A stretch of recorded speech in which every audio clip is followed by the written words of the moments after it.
नमस्कार जी नमस्कार। Career counselling की सीरीज में आपका स्वागत है। आज हैं हमारे बीच श्रीमान राकेश कुमार जी। प्यारे बच्चों, करियर काउंसलिंग की जो सीरीज हम लोगों ने शुरू की है, मैं इसमें आपको बीच में अलग अलग जो हमारे किसी अलग अलग प्रोफेशन से जुड़े हुए जो व्यक्ति हैं, मैं उनमें आपको मिलवाता रहूँगा। आज सबसे पहले हमारे बीच में जो शख्स है, मैं चाहता हूँ कि वो अपना इंट्रोडक्शन स्वयं दे। सर, मैं आपका नाम जानना चाहता हूँ। जी नमस्कार, मैं राकेश कुमार। जी सर, मैं आपका प्रोफेशन जानना चाहता हूँ। सर, आप जी क्या करते हैं? मैं TGT Hindi directorate of education Delhi government में जॉब करता हूँ। जी प्रेजेंट प्लेस ऑफ पोस्टिंग है government boys senior secondary school पल्ला माजरा। ये डिस्ट्रिक्ट नॉर्थ वेस्ट ए के अंतर्गत आता है।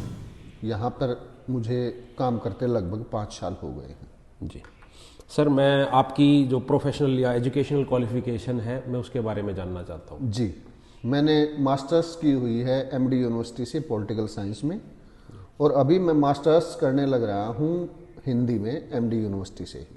जी, तो सर मैं आपकी स्कूली शिक्षा के बारे में अगर पूछना चाहूँ तो सर, आपने अपनी स्कूलिंग 10th और 12th कहाँ से की सर? मैंने 10th और 12th रोहतक से की। जी आर्य नगर में था देव पब्लिक स्कूल, वहाँ से। Okay sir.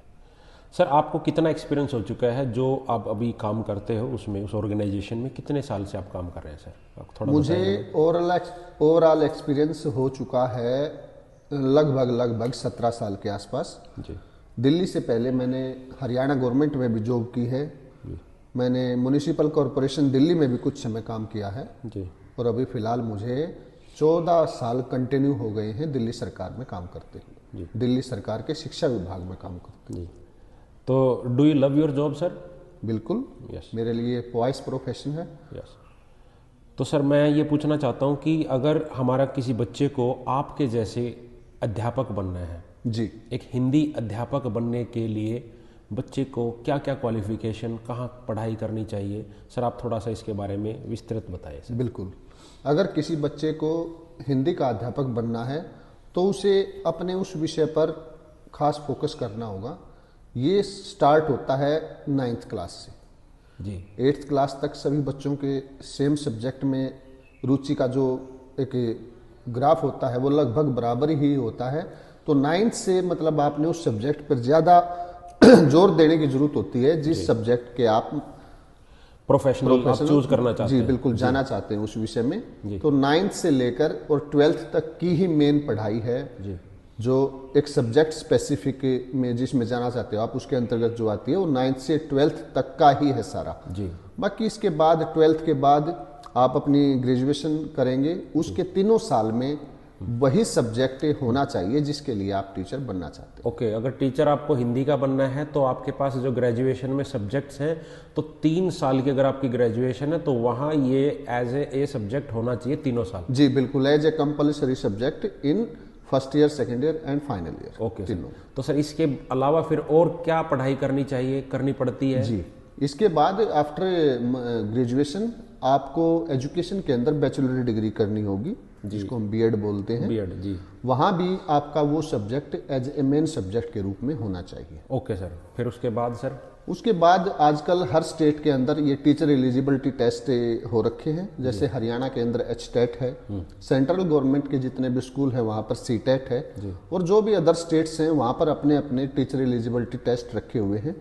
आपको वो क्लियर करना होगा, और उसके बाद आप टीचिंग पोस्ट के लिए अप्लाई करने के एलिजिबल हो जाओगे। जी ओके सर, ये सब तो हुआ कि सर ये तो स्कूल एजुकेशन का हुआ। सर, कॉलेज एजुकेशन में अगर कोई जाना चाहता है सर, कॉलेज में बिल्कुल, लेक्चरर, उसके बाद आपको मास्टर्स करनी होगी जी उसी सब्जेक्ट में। उसके बाद फिर आप अपनी पढ़ाई को निरंतर जारी रखते हुए एमएड है, जैसे आपने नेट कर लिया, कॉलेज में जाने के लिए आजकल नेट कंपलसरी कर दिया गया है। देन आप मास्टर्स भी कर सकते हो एजुकेशन में, एमएड।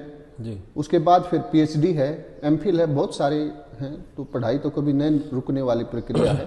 जी सर, ये तो हुआ आपकी पर्सनल और प्रोफेशनल करियर के बारे में। मैं अब आपसे जानना चाहूँगा कि आप इसके अलावा सर आपकी और क्या क्या हॉबीज़ हैं?